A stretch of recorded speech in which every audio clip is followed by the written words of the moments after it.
बिस्मिल्लाहिर्रहमानिर्रहीम। हदीस नबवी है।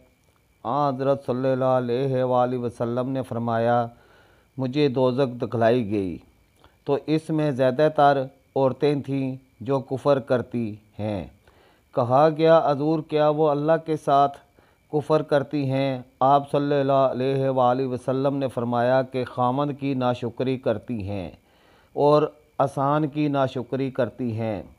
अगर तुम उम्र भर इनमें से किसी के साथ आसान करते रहो, फिर तुम्हारी तरफ से कभी कोई इनके ख्याल में नागवारी की बात हो जाए तो फ़ौरन कह उठेंगी कि मैंने कभी भी तुझसे कोई भलाई नहीं देखी। ये हदीस है सही बुखारी की। मेरे चैनल को सब्सक्राइब करें, वीडियो को लाइक और शेयर करें। अगली वीडियो तक इजाज़त दें। अल्लाह हाफ़िज़।